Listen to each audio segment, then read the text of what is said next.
بما إن في إقبال كبير على الغردقة وفي أسئلة كتير أوي عن فنادق بسعر اقتصادي، فضروري تكملوا معايا الفيديو للآخر.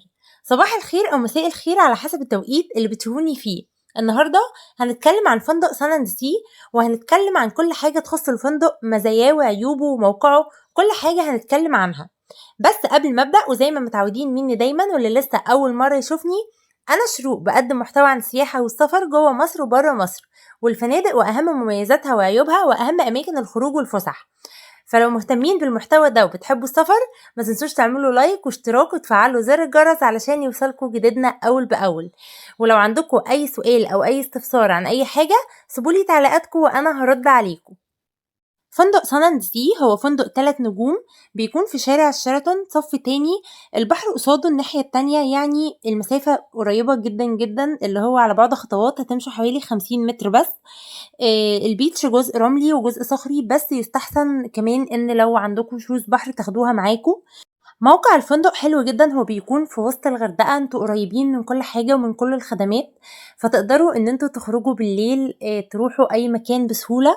كمان الفندق بيكون فيه 3 بول، واحد كبار وواحد للأطفال وواحد خاص بالأكوا بارك. في أكوا بارك هناك صغيرة بس لذيذة جدا، عبارة عن 3 ألعاب، فكمان لو انتوا معاكوا أطفال هيكون الموضوع حلو جدا.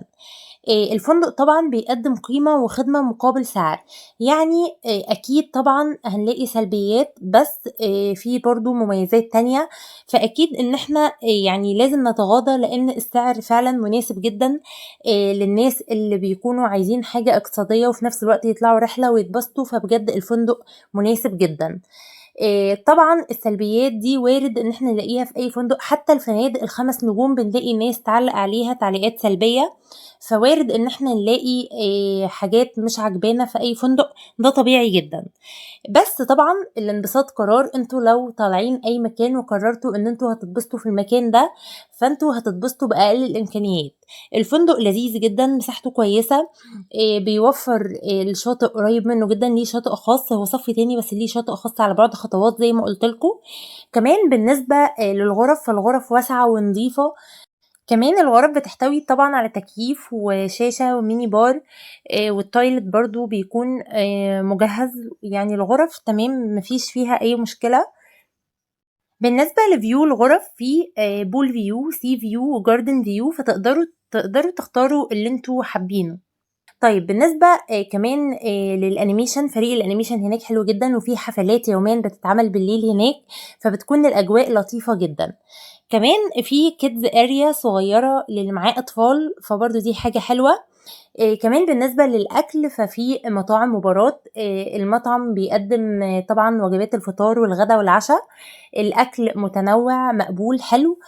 كمان السنة دي في تغيير ملحوظ في الخدمة والأكل، كل الناس اللي راحت حست بفرق بين الخدمة الوقتي وجودة الأكل عن قبل كده، فإن شاء الله اللي هيقرر يروح فإن شاء الله يتبسط هناك. طبعا انتوا تقدروا تختاروا نظام الإقامة اللي تحبوه، في نظام إقامة فطار وعشاء، وفي فطار وغدا وعشاء زي ما تحبوا. كمان انتوا لو قررتوا تختاروا النظام الإقامة اللي هو هاف بورد، فعادي، انتوا كده كده قريبين من كل حاجة، فلو حابين تطلعوا تاكلوا برا وجبة زيادة أو تشتروا أي حاجة، فالموضوع هيكون سهل جدا، لأن تقدروا تتحركوا بكل سهولة. الموقع الفندق حلو جدا، قريب من كل حاجة، فده مش هيمثل مشكلة بالنسبة لكم خالص. طبعًا يعني في ظل ارتفاع أسعار الفنادق، الأسعار ارتفعت جدًا، واللي كان بيروح فنادق متوسطة بقى بيدوّر على فنادق اقتصادية، واللي كان بيروح فنادق عالية بقى بيشوف فنادق متوسطة. فطبعًا ارتفاع الأسعار ده خلّى الناس تنزل بالمستوى درجة ودرجتين. وطبعًا في ناس كتير جدًا بتسألني عن فنادق اقتصادية، يعني حتى فنادق مجموعة أزور، مارلين، وجيفتون، ما زالت برضه أسعارها عالية بالنسبة لناس وعايزين فنادق أقل شوية. أنا باحاول أنزّل فنادق اقتصادية، كنت نزّلت فندق ديكسون روما، هو برضه فندق اقتصادي، هاسيب لكم لينك الفيديو في الوصف، وهاسيبه لكم في الآي فوق علشان تقدروا تشوفوه بسهولة. هيكون في ديكسون روما على القناة، وفي كمان سان اند سي اللي احنا بنتكلم عنه النهاردة، ولسه هنزل برضو فيديوهات لفنادق اقتصادية تانية، لأن الطلب ده مني كتير. فشوفوا ايه الانسب ليكوا. لو حابين برضو تسألوا اي سؤال عن اي فندق من الفنادق دي سيبولي تعليقاتكم وانا هرد عليكم. نرجع بقى نكمل كلامنا عن الفندق. بالنسبة لسياسة الأطفال، طبعا الطفل الأول لغاية 12 سنة والطفل التاني لغاية 6 سنين. كمان في اوبشن حلو الفندق بيوفره، ان لو انتوا حابين الفطار يكون في الغرفة فده كمان متوفر ان هم يقدموا لكم الخدمة دي. المسافة بين الفندق والمطار 5 دقايق بس، فالموقع الفندق حلو جدا وقريب من كل حاجة، وده هيخدمكم طبعا في الخروجات. فان شاء الله اللي يقرر يروح سواء الفندق ده او اي فندق تاني تكون اجازة سعيدة وتتبسطوا كلكم. طبعا الغردقة مش بتقتصر على الفندق بس، لا الغردقة فيها خروجات كتير تقدروا ان انتوا تعملوها، وفي انشطة طبعا بالنهار كتير جدا وجزر حلوة قوي في الغردقة. يعني لازم لما تروحوا الغردقة تعملوا رحلات بحرية هناك، الرحلات البحرية هناك حلوة جدا. كمان بالنسبة بقى لطرق الحجز، انتوا تقدروا تحجزوا عن طريق الفندق دايركت او عن طريق اي موقع من مواقع الحجز او عن طريق شركات السياحة. شركات السياحة برضو كلها يعتبر متوفر معاها الفندق ده. فشوفوا شركة سياحة تكون مضمونة وليها مقر على أرض الواقع ومرخصة، وتضمنوا إن في ناس اتعاملت معاها ومعروفة علشان تتجنبوا أي نصب ممكن يحصل. بالنسبة للحجز من خلالي، علشان في ناس كتير برضو بتسألني، أنا لسه ما بدأتش حجز، لسه الأوبشن ده ما توفرش، بس إن شاء الله قريب جدا هيتوفر. ولما وفره هعلن عنه وهوفره لكم إن شاء الله بأوفرات كويسة جدا هتعجبكم. كمان انا كنت نزلت فيديو عن اهم حاجات تعملوها في الغردقه، هسيب لكم لينك الفيديو في الوصف وهسيبه لكم في الاي فوق علشان تقدروا تشوفوه. واتطلب مني فيديو عن الرحلات البحريه في الغردقه، هنزله برضو قريب، فما تنسوش تعملوا سبسكرايب وتفعلوا زر الجرس علشان يوصلكم كل الفيديوهات دي. ولو حابين تسالوا اي سؤال عن اي فندق سواء مستوى اقتصادي متوسط 5 نجوم، اي فندق في الغردقه شرم الشيخ دهب اي مكان في مصر سواء بحر ابيض بحر احمر، اسألوا وانا هرد عليكم.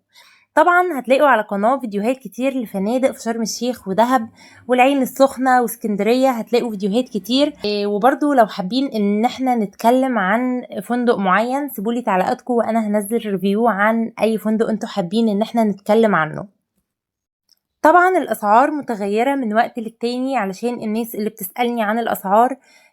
الاسعار بتختلف كل يوم، ممكن السعر يتغير من يوم ليوم، فانا ما اقدرش اقول السعر متغير جدا. انتوا برضو علشان تاخدوا اسعار دقيقة ممكن تتواصلوا مع الفندق دايركت او تسألوا شركات السياحة. واكيد طبعا لما انا اوفر الاوبشن ده فهعدلكوا اسعار دقيقة وهقدر ان انا افيدكم. لكن حاليا الاسعار مش بتكون دقيقة والاسعار متغيرة، فمش هينفع ان انا اقول اسعار لحظية، الاسعار بتتغير من وقت للتاني.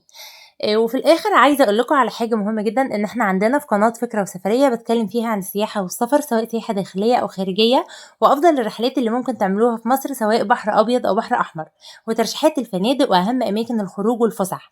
فلو مهتمين بالمحتوى ده وبتحبوا السفر ما تنسوش تعملوا لايك واشتراك وتفعلوا زر الجرس علشان يوصلكم جديدنا اول باول. ويهمني طبعا ان اعرف رايكم في الكومنتس، ولو عندكم اي سؤال بخصوص السياحه والسفر سيبولي تعليقاتكم وانا هرد عليكم. وباي باي.